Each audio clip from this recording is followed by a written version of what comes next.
Call this meeting to order. Please stand for the Pledge of Allegiance. I pledge allegiance to the flag of the United States of America and to the republic for which it stands, one nation, under God, indivisible, with liberty and justice for all. Thank you all. Please be seated. And let the record reflect that all board members are present today for our March 2025 regular meeting of the RBBCSC.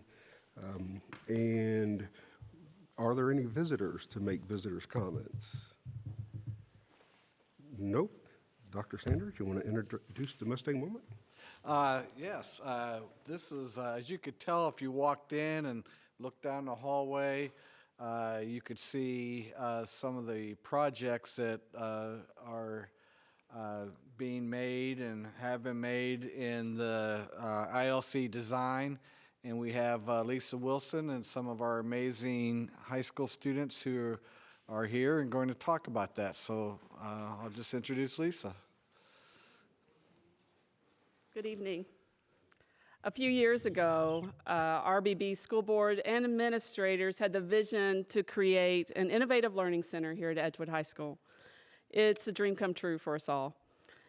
In the few years since, your students have launched amazing initiatives and projects to serve our classrooms, campus, and community. I hope you saw some of them out there. We've been able to combine the resources generously provided by our school and community to create, build, innovate, recycle, reuse, repair. Projects far too many to mention here. And in addition, our Edgewood Print Shop and Retail Center have opened to serve our staff, teams, clubs, and local businesses in incredible and affordable ways to further meet our mission to be self-funded, to support our interns and the ILC staff in learning more about future careers in architecture, engineering, interior design, mechanical engineering, design, robotics, along with retail sales and manufacturing. We brought over just a few things that we had. Lots of them are gone, but we brought over a few things, and I've asked a few of our amazing interns to be here today. I've provided a partial list in your stakeholders report, and the highlights for this year so far include opening our retail shop to full-service embroidery, engraving, and direct-to-film t-shirts and sweatshirts, designing and manufacturing Cook Medical International Awards, as well as our own EIS trophies and color run trophies. We repaired the gym kayak that had a hole in it with melted recycled plastic, and yes, I did make the interns put on swimsuits and try that out. And they did great, and it floated. Blueprint and model designs of several local commercial new constructions and remodels. We took collected recycled plastic lids that you see here and some donations from Cook Polymer, and you see that we've already are starting to build with those, a stick chair that you can sit in. We trust you to sit in. I sat in myself. I was a little nervous at first, but it's amazing, and they've done a great job. From scratch design of an Eames-style chair that you saw in progress out there. We repair things. We repaired things from broken glasses to teacher piano benches to the Journeys classroom exercise bike. We do the digital promotions for the Commons TV. We are reupholstering the junior high weight room benches, numerous club and team poster designs and t-shirt printing. I can show you all these things, but I cannot show you the behind the scenes. How much time and energy these students have put in to make this program thrive. The hours at home, the plus time schedule, the after school hours to build, create, laugh at failures, attempts, the wins, and the try-agains. I cannot show you that nothing you see here is from a kit or purchase plan. I cannot show you that the results you see here are true innovation. I cannot show you how they work to get new machines up and running, unboxed, ready to go, repairs and maintenance. I cannot show you how they spend time with clients, assessing their needs and collaborating on solutions. But I can show you the results of this, those kids, and you have helped raise and support amazing kids in chasing their dreams. Thank you for this opportunity to serve RBB schools and community. Your support, encouragement, and your purchases from ILC Designs Online have meant the world to us, and we are forever grateful. Today I have three that are going to be speaking. Ren Millick is our design lead. Ellie Lewis is our retail manager lead. I asked them to say just a few words on what they've been doing. And Gabby Buckley, our engineering lead.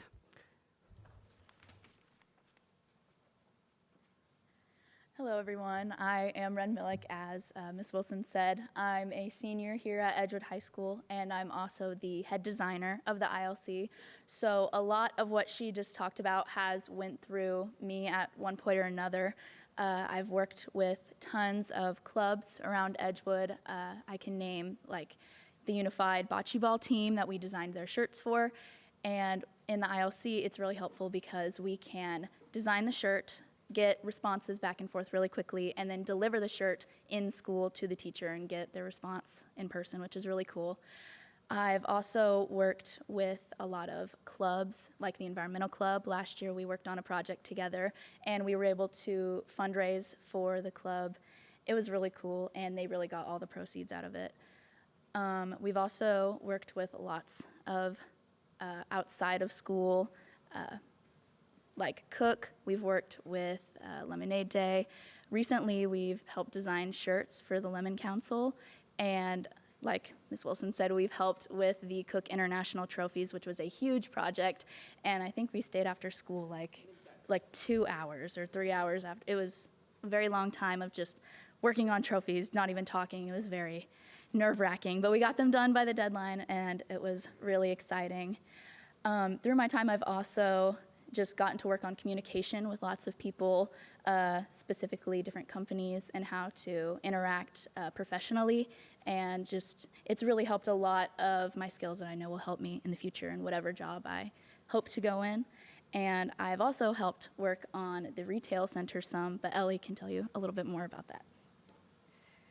So my name's Ellie Lewis. I'm also a senior, and I am the retail lead. So I want to talk a little bit about like past, present, and future of the retail center. So this is my first year as an intern with the ILC, so I think both of them had the opportunity to intern last year, so I kind of jumped in the middle of things. And so within my first month, Mrs. Wilson approached me about helping her get the retail center up and running. And so I believe it was the old Edge space is where we now inhabit. And so we took all of our equipment from our like workspace in the ILC and transported it over to that room. And it was a little slow to start. We were hoping to get it up and running before winter break, but there were some complications, some things that slowed us down, and especially with all the construction going on, it made things a little complicated. But we came back from winter break, and I'm happy to say that our retail center is now up and running. We do take orders. Our website is fully functioning and has been now for quite some time. But it's really exciting. We do things like embroidery, this thing called DTF, which I think is direct to film. We print and press t-shirts, sweatshirts, hoodies. We can embroider hats. It's been really exciting to have this up and running and to get the experience of kind of starting that up and what all needs to go into that and what needs to happen in order for things to work. We've had a lot of kinks that have gotten in our way, especially on some of our larger orders that we've had. I think our largest order was the t-shirts that we did that were the Team Hornick shirts, which I think really meant a lot to a lot of people. But that order was very large, and it was great to see, but there were a lot of things that had to happen and a lot of people that had to work very, very hard to make sure that we could complete that and make sure that what needed to happen was done. And in the future, we are hoping to open up that retail space to students and staff to be able to order from during the school day, during sporting events, other things that may be happening at the school or on campus. So the goal is to have specific items, just generic Edgewood apparel stocked in the retail center. And then people can also see the process of how we make the shirts. So that's a little bit about that. And Gabby, I think, is going to talk a little bit about the engineering side of things. Hi, good evening. My name's Gabrielle Buckley, and I'm head of the engineering team over at the ILC.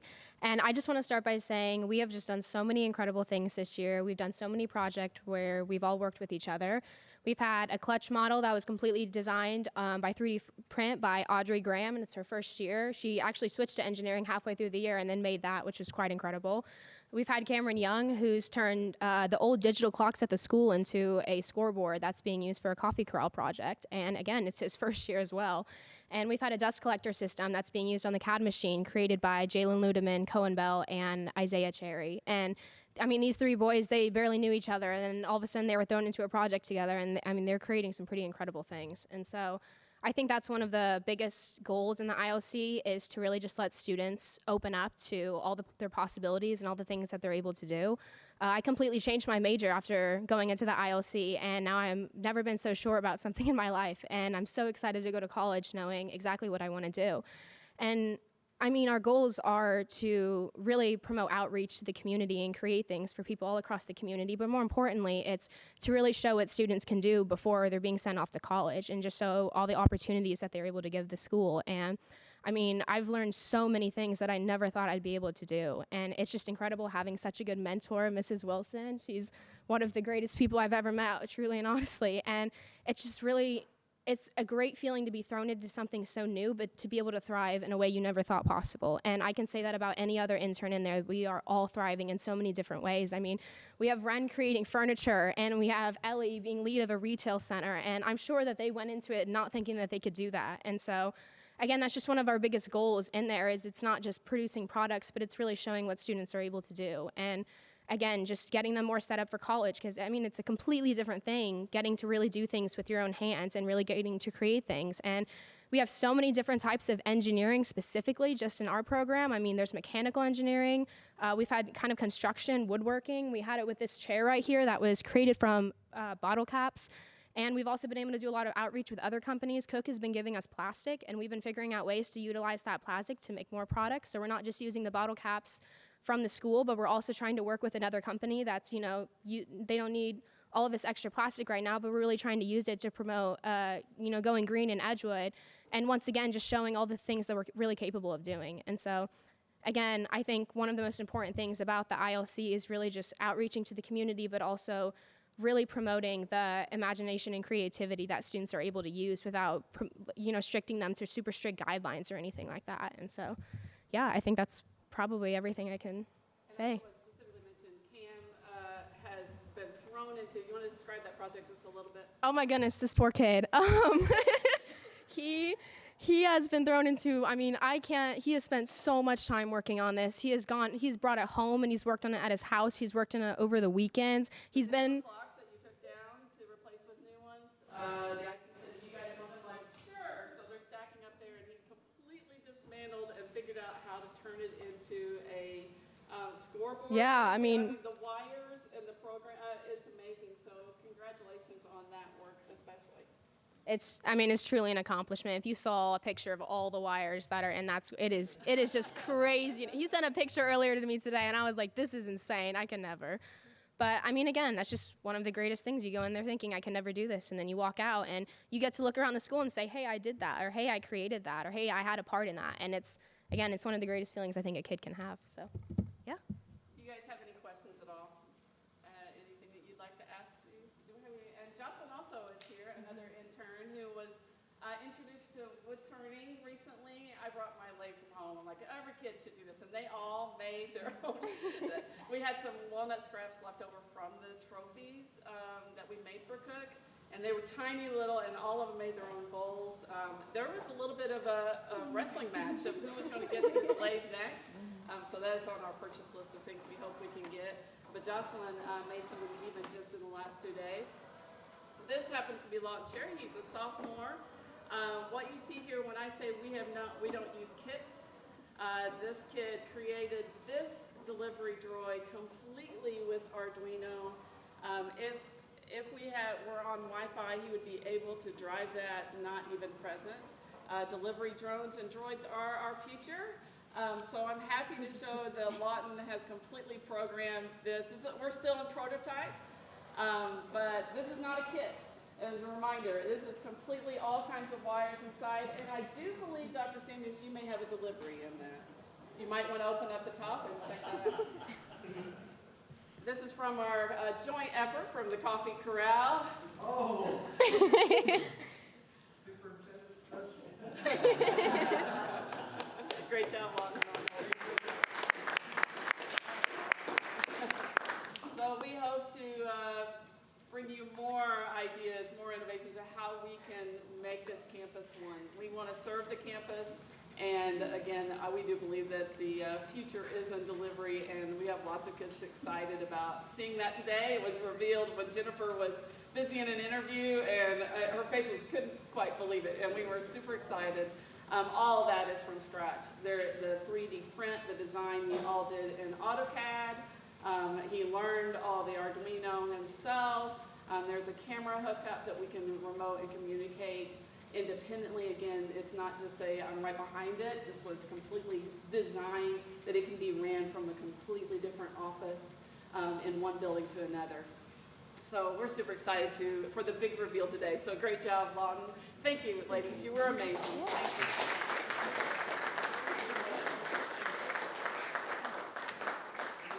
Before they get away, I can't wait just to go home and tell Mrs. DeMoss about your presentation tonight, because she's going to be thrilled, and not surprised in the least, but she's going to be thrilled to hear about this. She was my I- fifth grade teacher. Oh, then it looks like I've got a pathway that I didn't tell her I have a pathway. Well, then we have a pathway.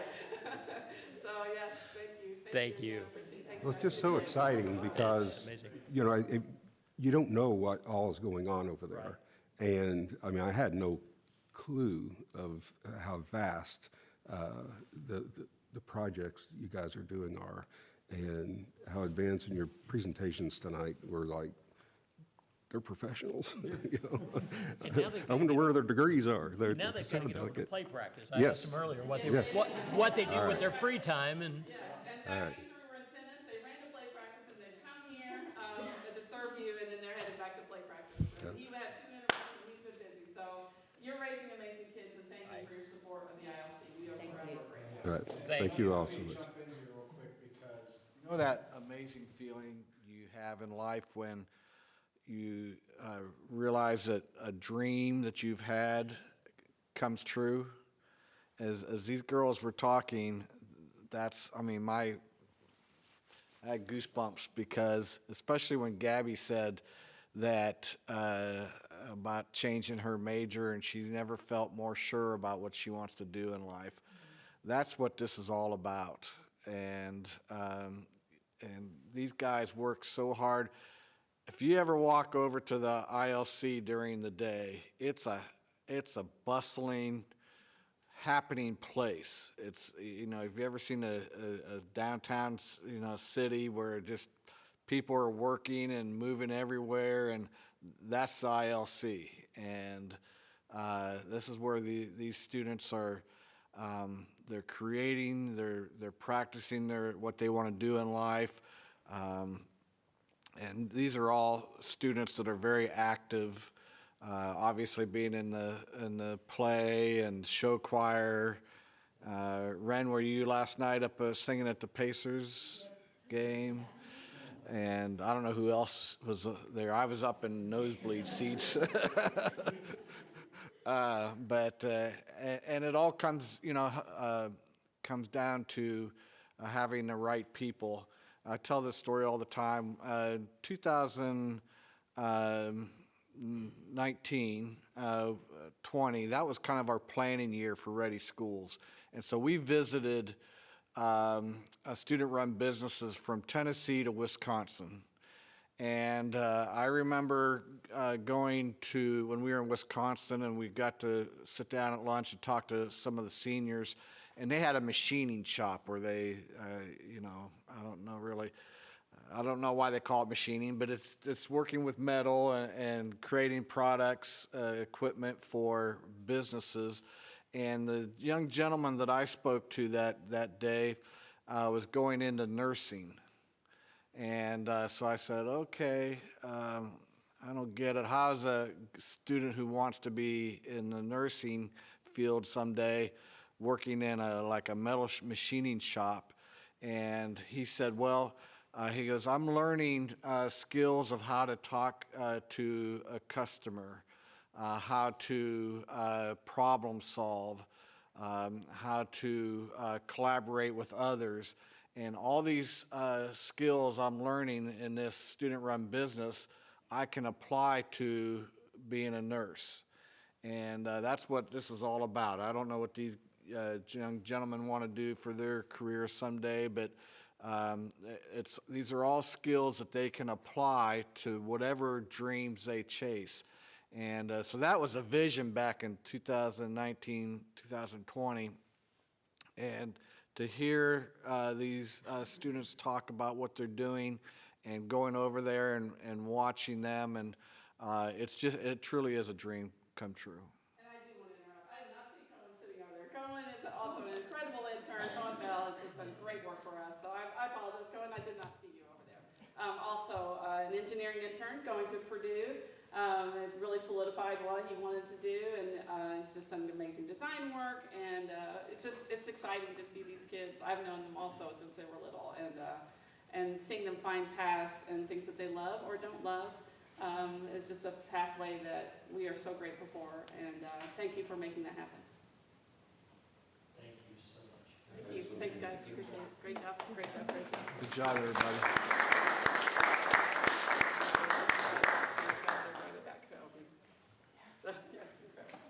You guys can go. Thank you so much. Well, you're welcome to stay for the whole meeting. They have homework. Yeah. We won't mind if you do it And here. thanks for the bubble drink. Where's mine?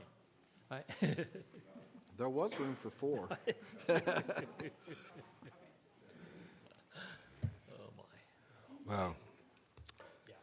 Oh, one more thing, Mr. President. Be sure to check out the stockholders report.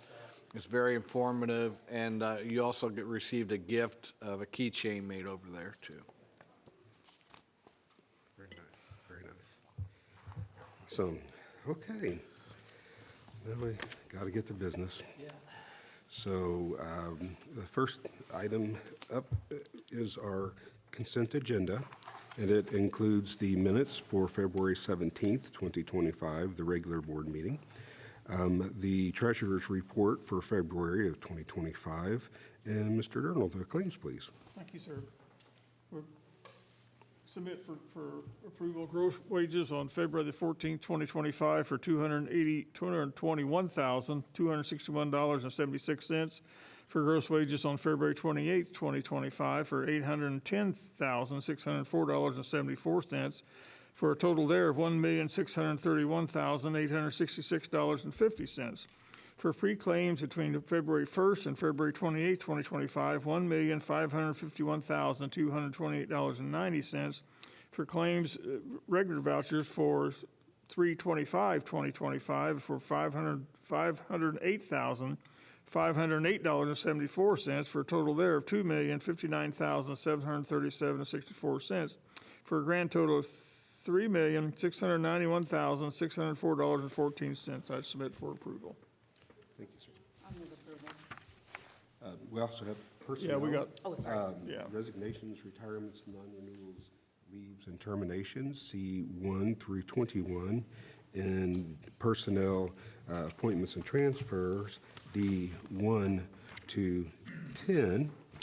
We're excited about having 4 donations.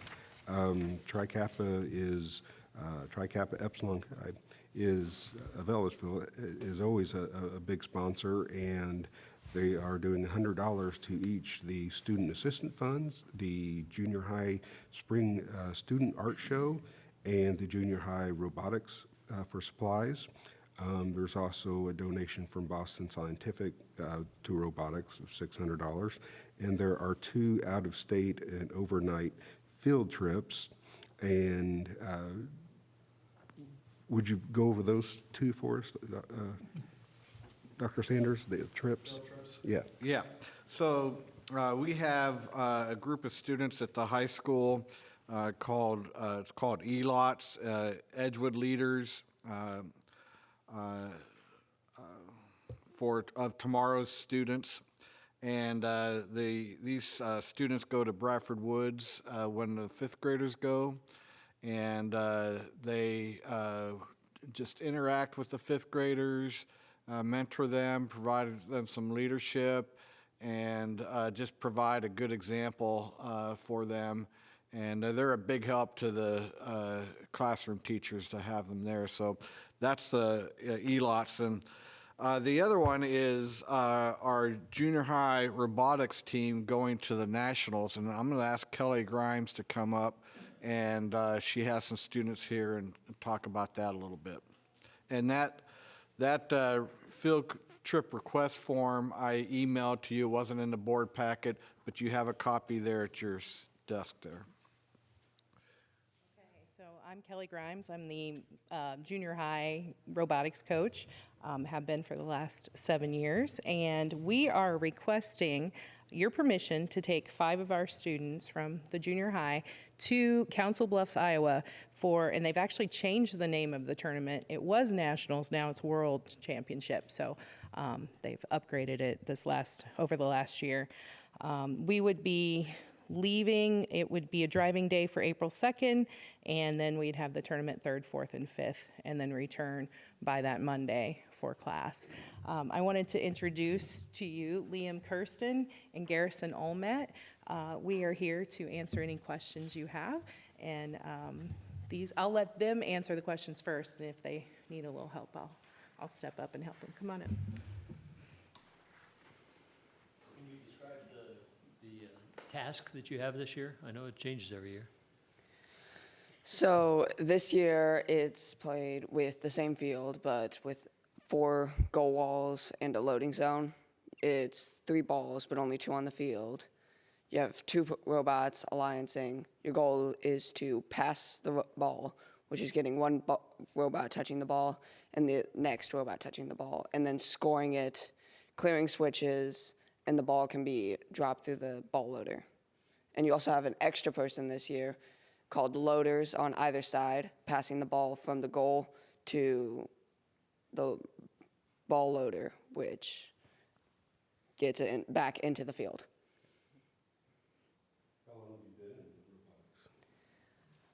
I've been in it for 3 years, all of Edgewood, and 1 year in EAS. I believe I've been in robotics for like 4 years, 2 years in EIS, and the others in junior high.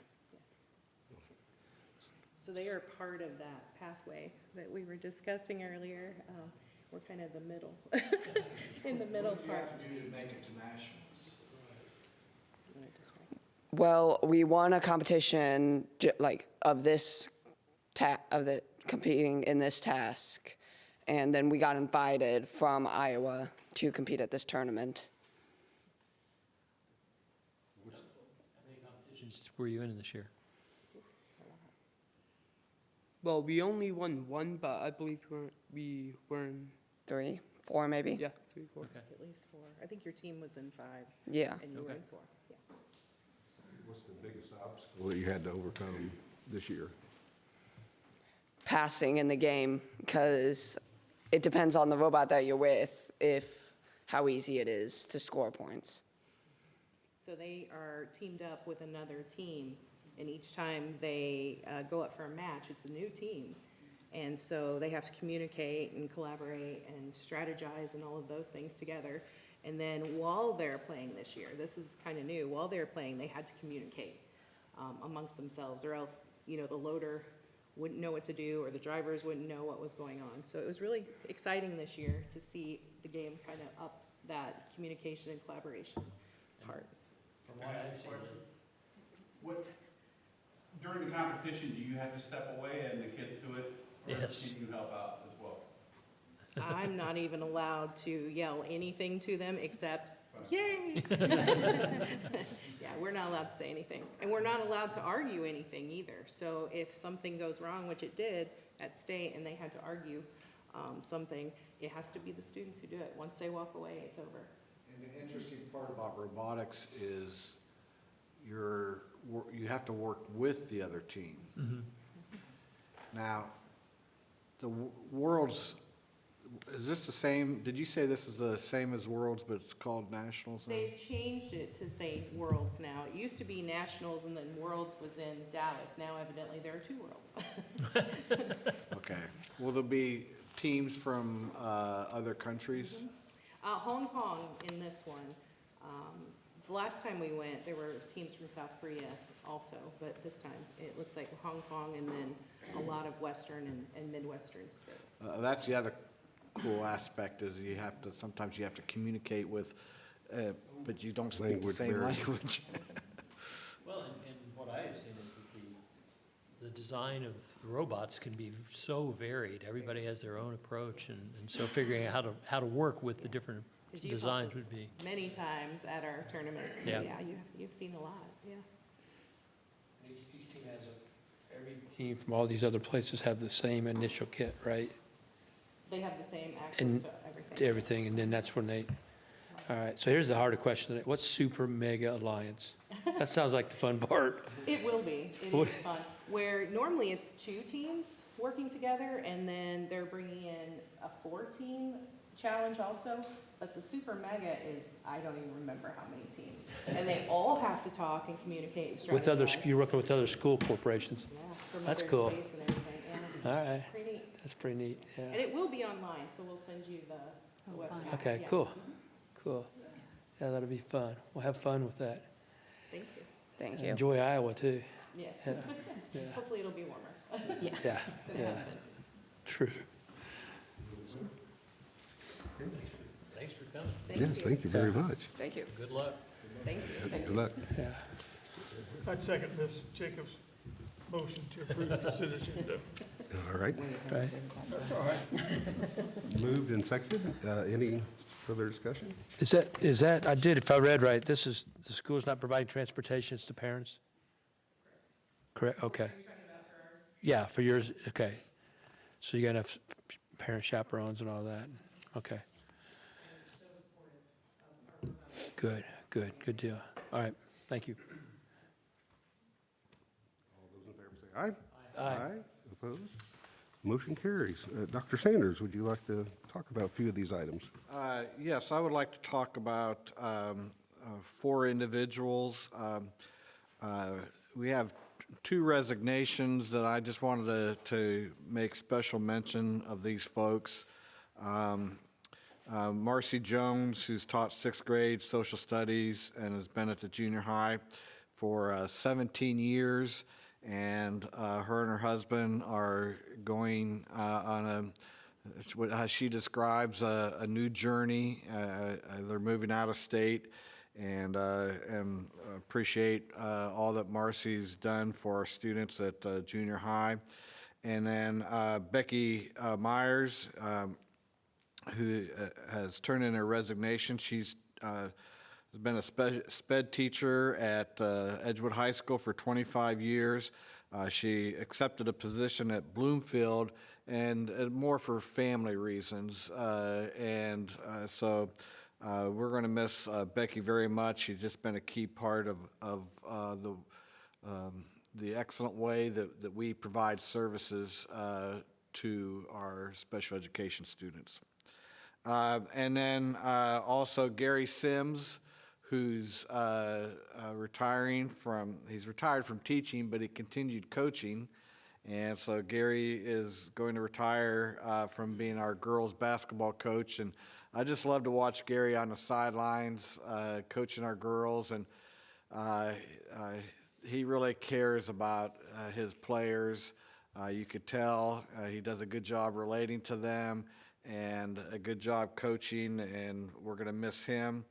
And then, of course, Brenda Whitaker, who has been a principal at Edgewood Primary School for 18 years. She's been in education for 28, and she is going to be retiring, and she will be just really hard to fill that position.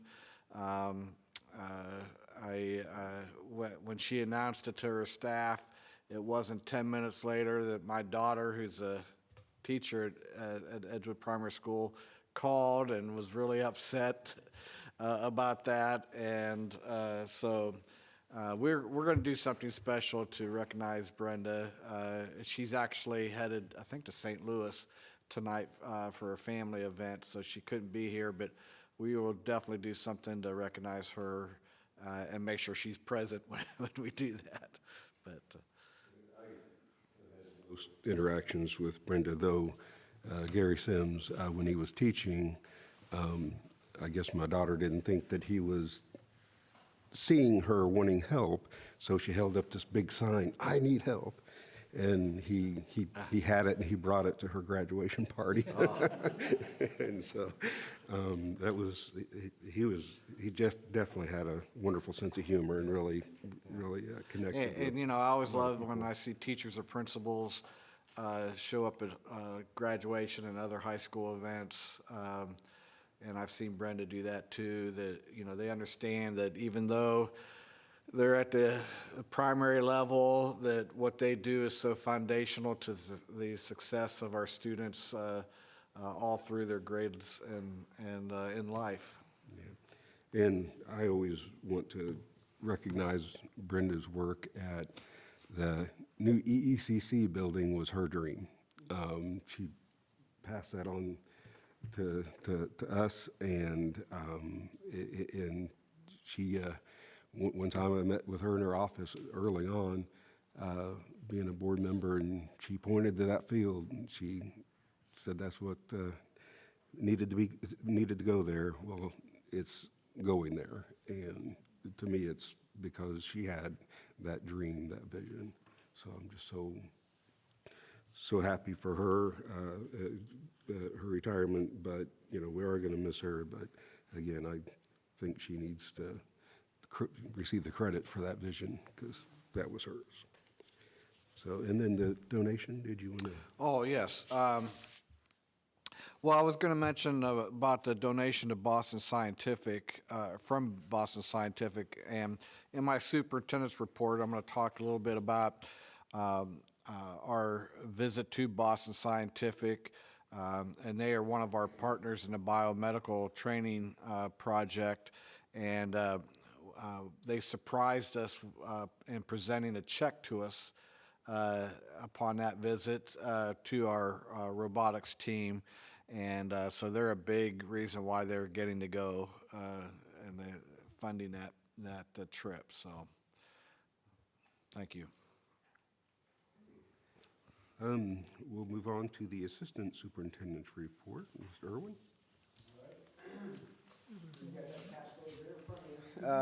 Education fund, expenses and payroll, and with benefits and everything came in really close to expected. The claims have started out a little higher this year, and that has to do with mostly the timing of curriculum material costs and renewals. Remember, we had the 900 fund dissolve, moved those costs into the education fund. So those have continued to roll in, and then just getting into the timing of some of those things as we continue to make adjustments to what it is that we need or don't need, or the timing of those renewals, trying to get them on a cycle so that it makes things more productive at the start of the school year, or there's not a loss of services in between. There's a lot to manage there, and Jen Barrett and Rick have done a great job with helping to organize that. So those things have been rolling in, and then as well as just more absences or filling absence Kelly services, as far as those costs too, contributed to a little bit higher, and they've done a great job with fill rates as it relates to this school year. Investment income was right about in line with projections. It's stayed pretty stable. It's not quite as high as what it was last year.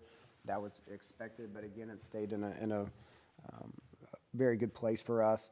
One of the biggest changes was the change in tuition support.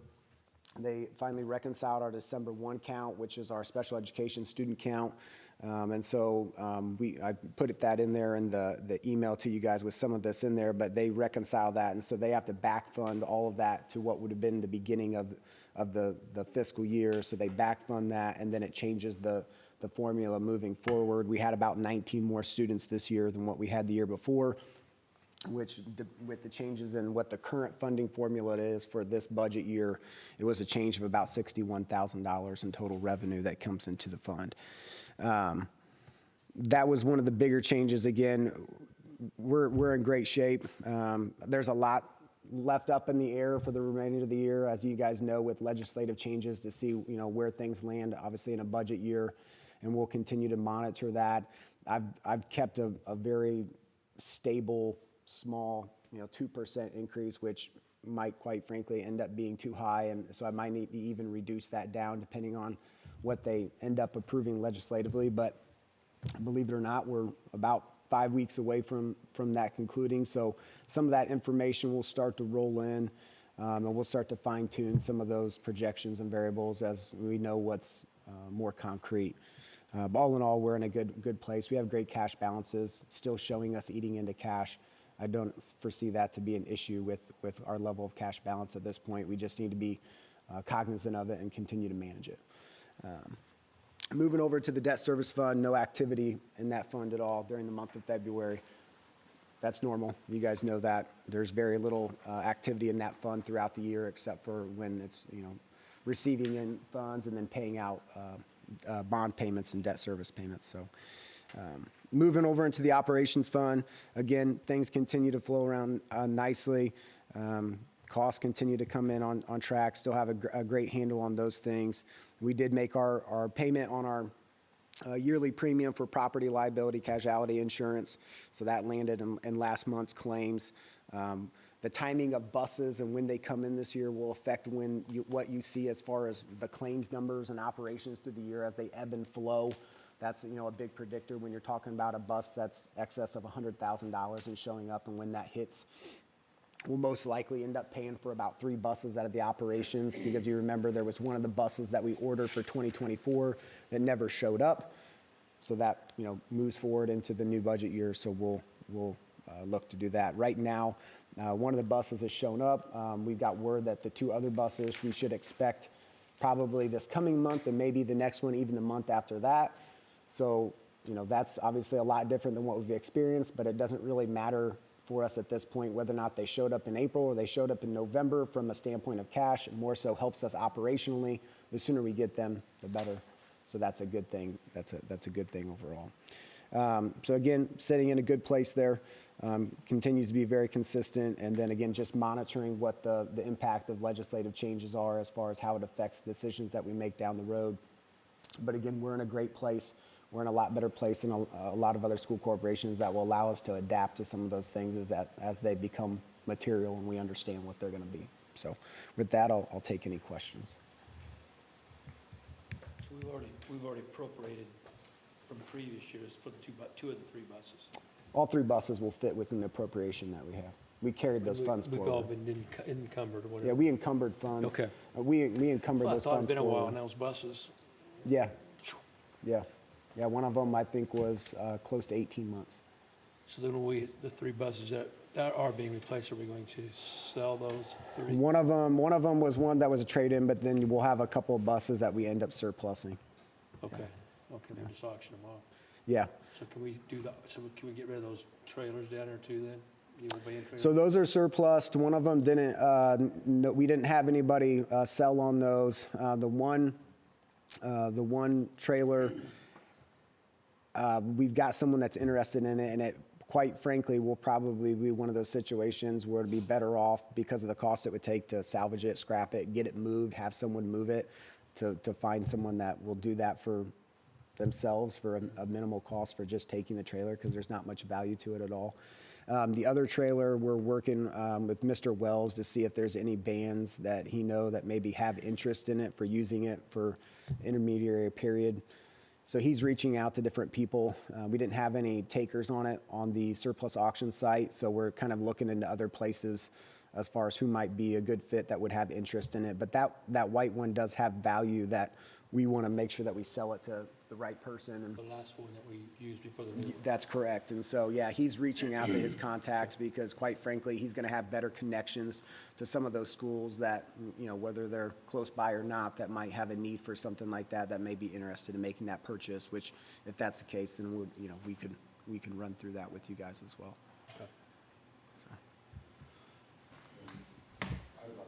emphasize again that we did grow slightly in our number of students, and that's big anymore because the birth rate's dropping. There's a lot of things going on that are most schools, our school corporations are losing students, and we're growing. So you all are doing something very right. So. And that's representative of what you see on those two. Is I don't overestimate as far as trying to be aggressive with saying, hey, we think we're going to have this many students. We have that information. We paid for the demographic study, but in the sake of being conservative with some of the numbers, we flatlined to say, hey, it's going to be 2675 again, where we we're certified at fall ADM. When in reality right now, we're continuing to look like we're going to grow steadily over the next 10 years. And again, we're one of the very few school corporations in the state that has that type of enrollment projection. So again, like you said, I think that speaks to the type of school corporation we have and the quality of education that we're providing kids. So. Sure does. Okay, now you're going to give us an update on the construction projects? Yeah, and so I'm going to take part of this. What we'll end up having Skillman do is they'll come back next month and do more of an update, but I had them provide me some brief updates. You guys have access to the Autodesk that has all, like, they take like daily pictures almost of like updates of some of the stuff that's going on site. And if you guys ever wanted to stop by and take a tour or do whatever you want to do, let us know. Always happy to do that. We have one of our bi-weekly construction progress meetings tomorrow. That's at 9:30, which again is always, they're great meetings, great conversations. We do walks of the progress of the projects afterwards and make sure that we solve up any of the issues that are present or that need to be talked through with that whole group of people there. So a couple of quick things of note across the projects. The high school renovations, phase 6 is nearly complete. The auxiliary gym wood floor was removed and the concrete demo is underway. Remember, that's the area where the new cafeteria is going. So that's, starting to become more and more real. The student activity center, the concrete floors were poured. The roof was completed and the sprinkler piping is being installed. It was pretty interesting to see the equipment that was used to float out that entire concrete floor. I saw some of the pictures of it. That's pretty wild stuff. And that continues to be on track. The EIS Phase 5 renovation was completed. The restroom tile and flooring were completed. Toilets and partitions are ongoing. If you haven't gotten a chance to see some of the pictures of the restroom renovations, they look phenomenal. And so very excited about that change as well. And then EPS Phase 4 renovations were completed. Phase 5 casework is complete, and the drinking fountain tile begins this week. And then the preschool project, the exterior brick began on 3/10 and will be completed this week. The windows begin on 3/31. So next week, interior drywall is well underway in Area B. Framing is complete and the rooftop air handlers were set in place. The drywall finishing begins tomorrow. And so that building is taking shape quick. It is changing by the day, and so you blink and something looks different, and so that one's really exciting as well. And just at the different points as you walk through it, you're envisioning those spaces. You come back the next time and everything is continuing to, the layers of the onion keep going on, and it's pretty amazing. So they're really excited to continue to see those come to fruition and what that means for our kids in our schools. So if you have any questions, let me know, and we'll go from there. The one teacher I saw that was looking and said, they're not leaving the front of that pink, are they? So there was some questions. People were like, is the building going to be pink? And no. And then at one point, is the building going to be purple? No. As you put some of the different building materials on as it relates to moisture control and all those different things like that. And so it's really exciting and looking forward to it being finished. I'd just like to commend the contractors that are working up there. I stopped in a couple weeks ago on a Saturday and just snuck in the door and walked around trying to figure out which room was where, and they were doing all the pipes and electrical stuff going. Mm-hmm. And I said, you sure this is going to be ready by the end of May? And they said, That's not what we were told. So they said that's why they were in there on a Saturday. They were busting it pretty hard, so Yeah, they're pushing it good, so that's exciting. yeah, for sure. Well, I saw the HVAC units went up this week too. They're on the roof. I don't know if they're hooked up. Yep, but they they're got in set on the place. roof, yep. Yep. Yep. Cool. Mr. Roughton and I went through this past weekend, and I'll just say that I was very impressed with the quality of work. Right. I really was. And it, I was looking at the walls and seeing if they were straight. And I mean, it was, checking door frames with my phone with a little level on it. And it was, Dana even got his phone out and double checked, made sure everything was exact. but I was really impressed with the quality of workmanship, so. That was which building, The EECC, yeah. Yeah. Just continue to be impressed with the contractors and with Skillman. Skillman has done a great job of being very responsive. It's construction and things come up and questions come up and issues arise. And they are so responsive to solving those issues and working through things. The contractors have been terrific about that as well. So far, it's been an amazing experience, and so hopefully it continues that way. And they've been a great partner so far. Lancer as well. Lancer's has been a great partner as well. And so, hopefully this, continues to be the trend through the fruition of the end of these projects. So, Well, remind me afterwards, I do have a question about that, something on that. sure.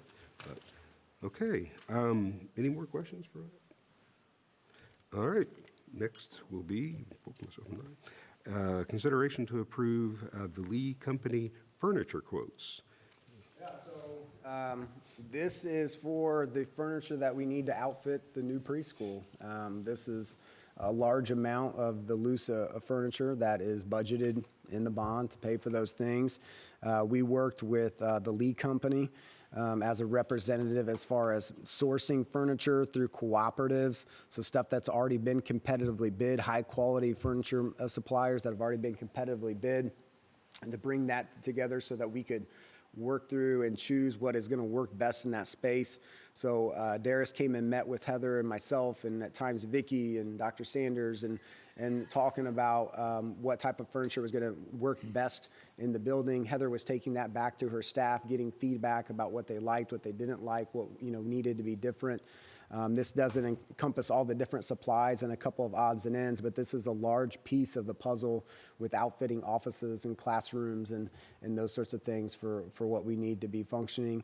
Trying to get ahead of the curve to make sure we've already set the install date, giving that to say, hey, the install date's going to happen during this week in July. It's turnkey. They're coming in, setting stuff up, taking away all the trash. Everything should be ready to go. So that burden's not on maintenance and custodial as we transition, because in the summertime they're deep cleaning buildings and doing the things that they're across campus. So to add that burden to them would not be feasible. So that piece is already included in this as well.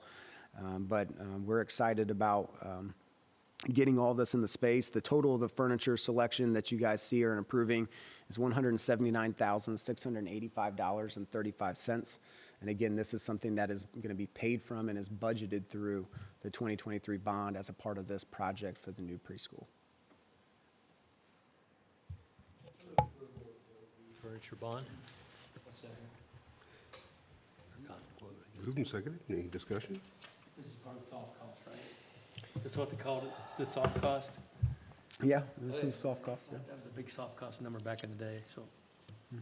It's already budgeted through. I That's know, something I that know. was, when we looked at what the cost of the project, that is obviously something that gets encompassed in. I know. Can't build a building and not put anything in it. You So gotta it's all put it- part of it. It's I all know, in I there. know. That was all part of the plan from the get-go, and all that's in good order. Perfect, all right. Yeah. I thought the best analogy was is if you take the building and turn over and shake it real hard, everything that falls out is soft cost. So, okay, any further questions? All those in favor say aye. Aye. Opposed? Motion carries. Now, the consideration to approve the Stanger High School practice field quotes. Yeah, so this has another connection to some of the construction that's going on. So the new student activity center, the field house, we had to replace the parking. We put that up in the area which was serving as a practice field area. That also was where we were doing shot put and discus at as well, so we had to move that. There's the space that has been something that the high school and athletics has been after a while, which is trying to get that connected to the track and field area so they're not crossing across the Edgewood Drive there to get over to the field. And so we worked with Bledsoe, Riggert, and James to put together the plans for doing the dirt work out there to get that done, the drainage that's there, all of that stuff. And then that will become the permanent home of the discus shot put and throw, and then also a practice area for football, for athletics, whether it's baseball or any other group that might need an open green space to go out there. We had worked through this, we were looking to do it within the project. As we went through some of the pricing, we felt like we needed to continue to try to bid it out more, so we went through that process. Skillman helped us put that together. We sourced out specific quotes from reputable companies, and Stanger was the low quote at $52,115, and they were low quote by a decent margin there. So we were excited about that savings that we would have realized, and so it definitely paid off to continue to do that due diligence on that. It took a little longer than what we wanted it to. I think it's worth it based on what you guys were able to see in the board packet as far as the savings that brought. So we're excited about them. They do great work. They met all the requirements of what were in the specifications, and they've done work for us in the past, and I think we'll be happy. So asking for your approval, again, it's $52,115. The plan would be to pay from the 2023 bond. Asking for your approval. Motion? I'll second. So is this trying to, is this behind the practice, or behind the football field, or by the softball diamonds? Mm-hmm. That's Yeah, okay. it's that open grass area. So if you think about that old open grass area that's back there behind the football field Right. and behind softball, it's essentially about half of that area out there. Okay. It's not going to go all the way out there. It's about half, and so there's some storm drainage that will need to go in to make that area a little safer as far as kids being out there moving around. And so there's some of that work. We have to provide site access. There's a thorough road that the town has to access things back there in the wooded area. Correct. As well. And then the dirt, moving everything out, seed and straw, providing all those things so that it's leveled and it drains correctly. Is that, so could that be coordinated if down the road, I know one of the goals is to have a pathway between the junior high and high school, a safe path? If that was the area it came in, has that been thought about? We didn't specifically do this with that in mind, but I think that's a part of it. I think as the think it board needs to be continues to addressed. look at Right. what are possible options for that, looking at, the different alternatives of what that route could be and what are the pros and cons to that route so that we can continue to improve that. I just don't want to spend money after this if we're going to have to do it later for a safe path. Yeah, that was not part of the. That'd be a safe way to get the kids over here. Yeah, but we need a replacement of that practice area, which will be highly used by athletics and probably some of the youth sports teams as well in the community that ask to use our facilities. And the grass area that's been saved, where we had to take out for parking lot up. They'll still be able to That's use still that. that area. That'll be a temporary home for shot put and discus. But And that could be parking down the road over there too. it could be, I guess, depending on some of the decisions that need to be made down the Right. road or how as Nothing growth. right now, though, there. But that'll be a temporary home. We have to allow that grass and seed and straw to take before there starts to be a bunch of traffic on it. Otherwise, we're going to take a bunch of the money that we would spend on that and essentially throw it into the wind if we let people on it too early. Okay, all right. So,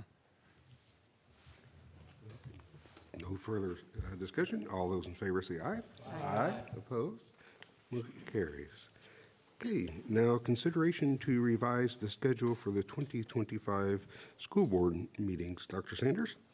So basically, as a board, you have the opportunity to set the schedule of school board meetings, and we usually do that in December for the next year. But as we went into 2025, we've just discovered that we have many more conflicts on a Monday night, and a lot of other organizations have their meetings on Monday night. And so we feel like Tuesday evening will be better, less conflicts for us. And so we are moving to the third Tuesday of every month. and the calendar reflects that. And everything else should be the same, just moving to the third Tuesday. Revising the schedule for the 2025 school board meetings. Any discussion? That hasn't taken effect on our calendar yet, has it? No. After you approve it tonight, we Okay. will make sure this gets on the website and gets communicated to the school community. And we definitely appreciate the public either coming to the meetings or visiting on CATS. And so we definitely want to get that information out. Okay. I think it needs to go to the media too, per the annual thing. Yeah. Okay. All right, anything further? All those in favor say aye. Aye. Opposed? Motion carries. And now consideration to approve the 2025 summer school program. Dr. Sanders? Sure. And this really is pretty much the same as we did last year, except for the dates. And so we'll have summer school June 2nd through the 19th at EPS and EIS, and then also in end of May and through June will be summer school at the Edgewood High School. And then the junior high, they have more of a jump start summer school, and that'll be July 21st through the 31st. I included for you the hours for both students and teachers. We will be providing transportation again for anybody that wants that, and also free breakfast and lunch. And then on the back side of that, the next page anyways, is the estimated number of staff that we would need. And so we are required to submit to the state an estimated cost report. It's very much estimated because we really don't know how many students we're going to have yet. But that's just an annual requirement that we have to do for summer school. So I recommend approval. Moved and seconded. Any questions, discussion? All those in favor say aye. Aye. Opposed? Motion carries. Now consideration to approve the Centerstone agreement.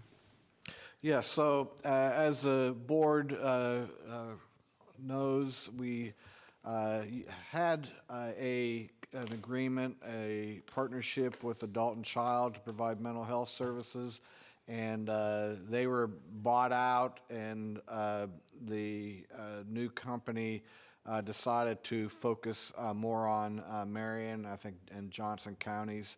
And so we were at a loss, very worried about what we were going to do because these mental health services are very, very important to our students and our families. And I honestly believe, and I think back over the last several years, before we had such a strong mental health team, that watching our school corporation grow and improve, I think a lot of it has to do with the mental health services that we've provided. So we were very nervous what we were going to do with Adult and Child not working with us anymore. Well, Jennifer Anderson did an awesome job contacting Centerstone and working out an agreement. And basically, it's the same agreement we had with Adult and Child. So they will provide the mental health services. They will bill Medicaid and insurance. And I don't think we're going to miss a beat. So I recommend your approval. I'll move approval. I'll second. Moved and seconded. Any discussion? All those in favor say aye. Aye. Opposed? Motion carries. And now another agreement with IU Year 3 Smart. Yes, so this is something you're familiar with. It's a SMART grant. It's a federal grant that we receive also for mental health, a $3.4 million grant. And this is just an annual requirement that we have to approve an amendment every year so we could pay our partners, IU, for the services they provide.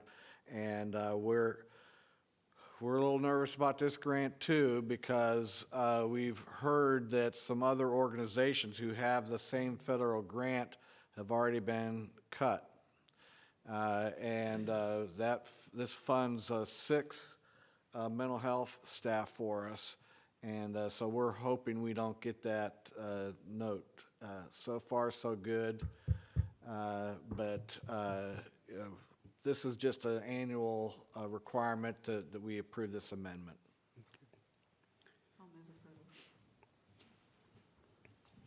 I second. Moved and seconded. Any discussion? For those other school corporations? I assume those, other school corporations got the notice? I don't know if they're Indiana. Oh, okay. Right. You're making me nervous now. Yeah. Yeah, okay. All right. All right, nothing further. All those in favor say aye. Aye. Opposed? Motion carries. Dr. Sanders, your superintendent's report. Yeah, I don't know if I say this every month, but I truly am excited about the things that I get to report to you. First of all, I want to give congratulations to the high school color guard who came in state runner-ups. Now, we're used to state championships, but a state runner-up is pretty good too. And then, as it was already mentioned, I got to go to the Indiana Pacers game last night, but it wasn't the game that I was interested in. In fact, as I'm getting older, I got to about halftime and I was tired, so we left. But we had our show choirs, both show choirs, Sophisticated Ladies and Music Warehouse, to sing the national anthem, and combining those two choirs was just amazing because they had such a strong voice and great performance, and it's so good to hear in Edgewood High School's show choir throughout the court and the stadium there. And then this Saturday, our winter percussion will be performing at the state competition in Terre Haute on March 29th. That's this Saturday. And they'll be doing a public performance Friday night at 6:30, but just a note there, it will be held at the junior high. And then secondly, we at the Edgewood Early Childhood Center, we have our enrollment is open, and so far we have 147 students enrolled for the 2025-26 school year, and that's about 75% capacity. So we're getting pretty close to filling the spaces, and we will have that facility open.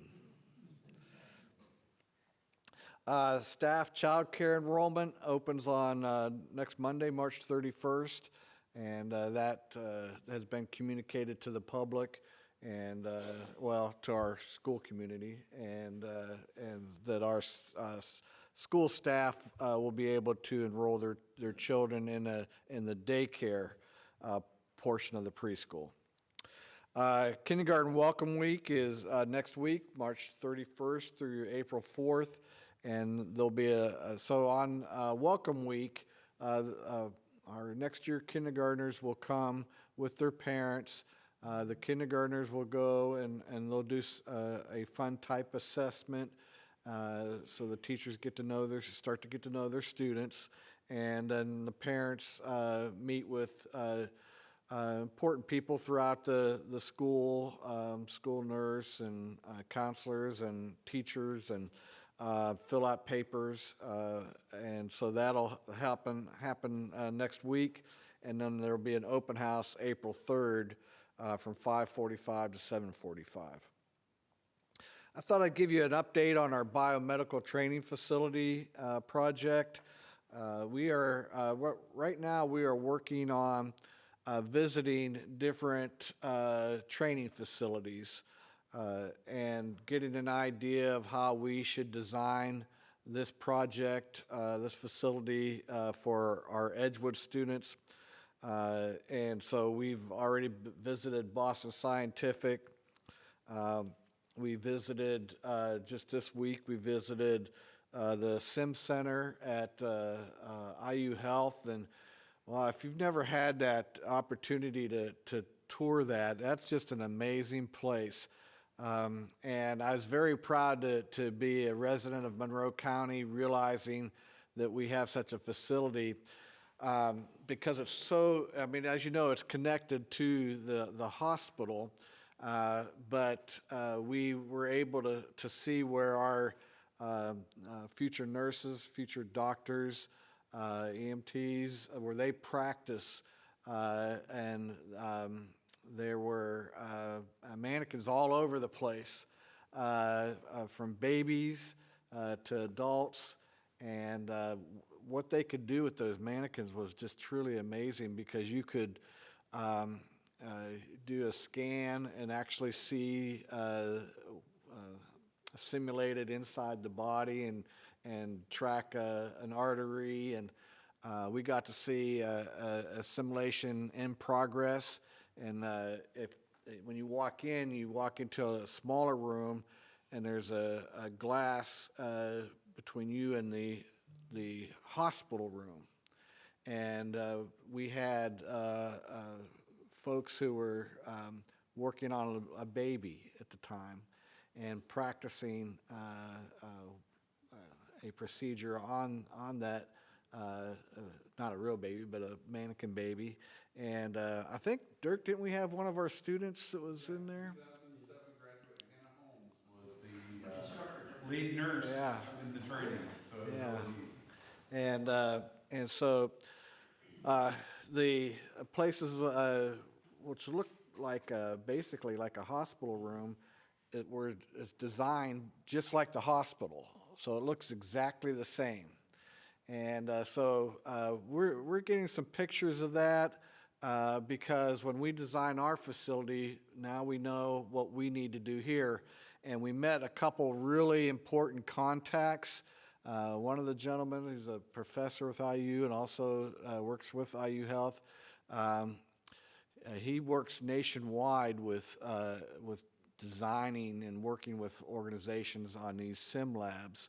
And so he offered, we didn't even have to ask, I was going to ask anyways, but he offered to help us out for free, and definitely asked for his card at that time. And so not only were we getting some good ideas about the facility, but we were making some important contacts. When we were at Boston Scientific, they committed to working with us and taking their process for training their employees and transforming that into a high school setting. And you know, their curriculum, their training process is built on that they're going to have an employee there all day long, several weeks in a row. And you know, how do we take that kind of a training process and replicate that into a high school setting?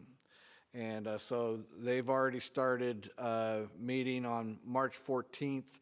We had a team to go down there. I couldn't go that day. I had to stay here on campus. But on March 14th, we had a team to go down there, and they're starting that exact process of taking their training facility or process and reworking the scope and sequence, the curriculum to make it fit here. They're committed to sending their trainers here to work with our students. And we're excited. IU Health is committing the same thing. They are organizing themselves and getting key people that's involved in their training and their professional development. They're organizing that so they could start meeting with us and doing the same thing. And then we're going to follow that same pattern with Cook Medical. And we were able to meet a gentleman that leads Simtra.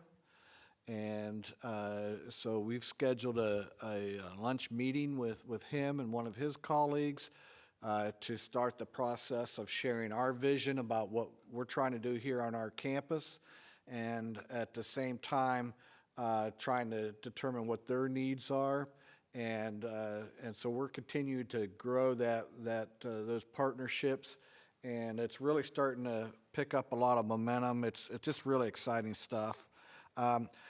We're going to visit some other training facilities. Now, not all these are health related, but we're going to go see the Andrus and Hauser training facility, and then I think that's in Greenwood, and then Toyota 4T Academy and the Berry Link program, and these are state-of-the-art training facilities, and so we're just going to pick their brains on how do they take their training process and replicate that in their local high schools.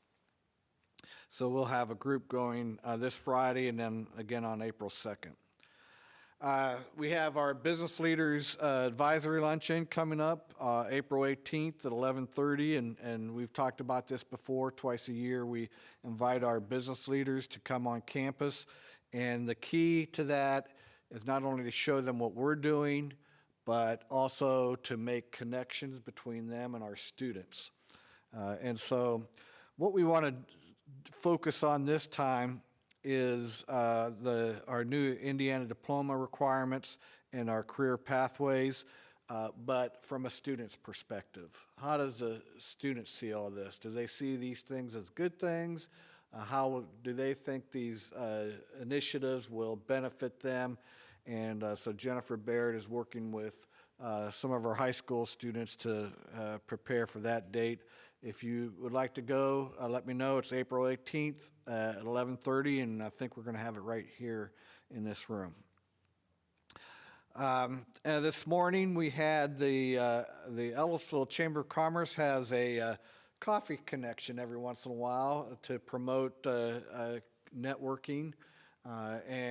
So we hosted that in our coffee corral this morning. So if you were at the high school this morning, you would have met a lot of business leaders across the community, and I love that because the whole time I'm over there, they're just bragging about our coffee corral and our students. And it's a real showcase to what we're trying to do here at Edgewood High School. That was today. Also today we had the internship fair in the high school gymnasium. We had 55 students and 25 businesses to participate. And Jennifer Barrett was telling me how all the businesses just were amazed at how well our students handled themselves. And some of our students are going to have some tough decisions because they received multiple offers. And so that was an exciting day. It's just really, as I mentioned earlier with the ILC design group, that we're seeing these dreams that we as a board have had for years turning into reality, and just continues to grow. It also challenges us because we have more and more students who want to participate in the internships, and so that means we have to go out and find opportunities for them. And then coming up is a career and employment fair for our students on April 8th. I wanted to make that noted tonight for the board. So if you have any questions, just let me know. Thank you. Now we have RBBEA comments, and we have Brandy Abel with us tonight. Good evening. I just wanted to start by saying it is just always wonderful to hear what's happening in the other buildings. You have no idea, and these products are amazing. But I think what filled my soul the most was just hearing the passion in our students' voices and seeing it in their faces. I think I can speak for all educators. When you see that passion in your students, that's what is just what makes your job. It's amazing people like you that provided that foundation for them to do all that. And there were a few that I remember. But whether they remember me, I don't know. Mrs. DeMoss was a few years later. One thing I wanted to share, Doug and I are trying to change a few things with the bargaining process. We're trying to do a lot more front loading before the end of the school year. We realized with this last session that some of our members felt like we weren't as transparent and maybe communication wasn't as strong as it could have been. So we are working along with our building reps to start having that communication with our members about things that they would like to see. At the same time, continuing to educate them about what bargaining means, what can be bargained, what cannot be bargained. We hope to have a survey sent out to everyone so that we have a good plan before the end of the school year. I'm also planning to communicate with Nancy Guyett. She's our director. She's the one that helps us with bargaining in the next week or so to get some dates so that hopefully I can email you, Mr. Irwin and Dr. Sanders, so we can get those dates on the calendar before the end of the school year. So hopefully getting that to be an easier process. So that is our plan.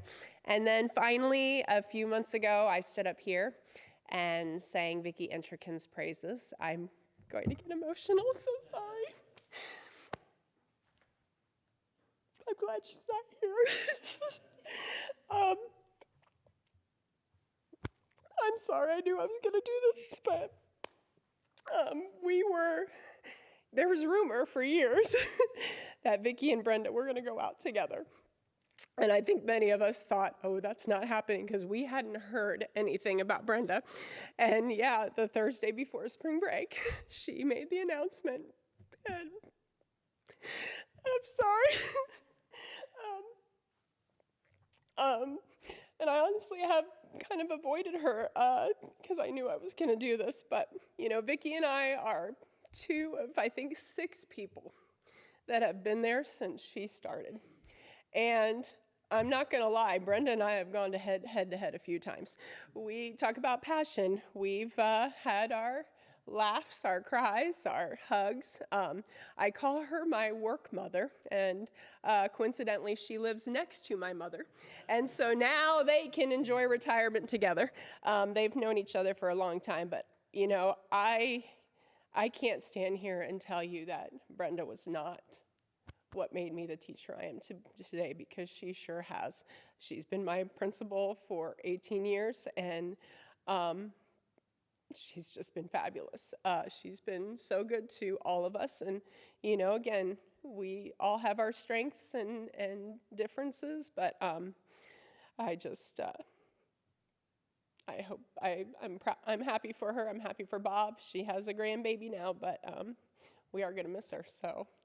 Yes, so if there's any kind of interview process and you need teachers, Dr. Sanders, I don't know what that process is, but anyway, so we will miss her. But thanks, that's all I have. Then we'll go to board member comments. Mr. Earl. Thank you, sir. I don't know if I can explain how impressed I was with the ILC kids tonight. They were just so mature and so well, so articulate, so prepared for this. So it's just really, it just says a lot for Dirk, what you do there at the high school and then junior high, and Jennifer and all of you, you know, it's just great. I just am so proud of this school, and so honored to serve on the school board. Thank you, sir. Mrs. Jacob. Yeah, I totally agree. I'm in awe of everything that the students are doing. Impressive is not even how I can explain. Talk about goosebumps. It's phenomenal what these students are doing, and very appreciative that I can be on a board that supports them. Thank you to everyone that's giving the donations for our students, for our robotics team to be able to get to Worlds. I was a robotics mom for a lot of years, so they are in a special place in my heart. I'm just really, really happy to be where I am and watching all the phenomenal things that our corporation is doing. Every time you think, or you come and sit in this chair and get to see what our educators are are doing for our students and what our students are producing is just phenomenal. It makes me very happy and blessed. Yeah, ditto to everything. I can't say it any better what you did about Miss Whitaker. I know she's made an impact on a lot of kids. And congrats to all that have gone on well tonight. The ILC was great. I do want to leave one quick story, and this is for all the principals and teachers in this room. I stood in line last night in Odin, Indiana, which I don't know if you guys know where that's at, Davies County. There was a gentleman named Ken Hudson that passed away. He was the last principal at Odin Elementary. He's 91 years old. And this place was packed with all the people that he impacted his whole life. Students, parents, a multitude of people. And I was thinking, this is going to be a long line to sit through, to get through. But the kid in front of me was 42 years old. He had Mr. Hudson. The last year Odin was in elementary, and he wanted to make sure he came and paid his respects because Mr. Hudson didn't always get along with him, and he said he got to meet Mr. Hudson's paddle a few times. But he was telling me all the things he's done as an adult now and the successes he's had, and that left an impact on me. So you guys are all making a huge difference. Mm-hmm. You don't hear it every day. You hear the bad stuff sometimes. But he was one of the 10%ers, this kid was. He's one of those 10% that the principal probably remembered him, and he wanted to come and let Mr. Hudson's boys know how much he appreciated his father. So continue your good work, and don't forget how much of an impact every day you guys are making on people. Thanks. Well, Mrs. Whitaker, Marcy Jones, we're going to miss. At the high school, Becky Myers, Becky Murphy, Becky Patterson, she was in my speech class.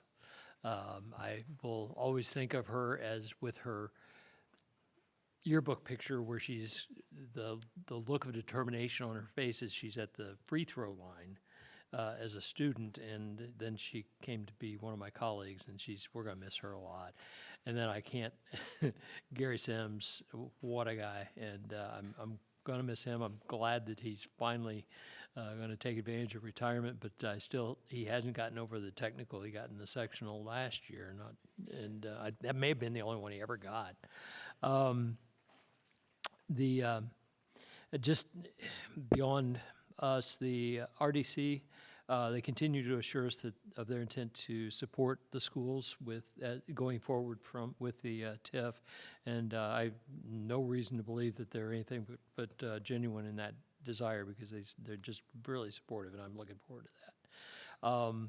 It looks like we're just playing a waiting game at the General Assembly at this point until they get some good numbers, and until the April forecast comes out. I don't think we're going to know a lot, and so that's that. I do appreciate all who have contacted their representatives about various legislation, especially the partisan school board legislation. It definitely is wavering whether that's going to go through or not. It looks very iffy at this point. And finally, I got to go to IU Health SimLab with the group yesterday, and it's exciting. I appreciate Jennifer Barrett so much, and I think I was telling her that the vision and seeing what has happened in the last couple of years, so much is moving, and building on that, what we saw with the ILC this evening, building on that with the biomedical careers, the goosebumps we got tonight, I think that's just the beginning of what we're seeing, and it's so exciting, it's so reassuring, and so I'm just so proud to be part of this, so thank you. Very difficult to go last, because I agree with everything everybody said. But I'd like to point out how positive the meetings are at RBB. We all just work together to do what's best for kids. There's a lot of school corporations that don't have the family feel that we have here, and that's because of all of you. every person that steps on this campus, it makes a big difference for kids. And so I just appreciate all of you, and this meeting's adjourned.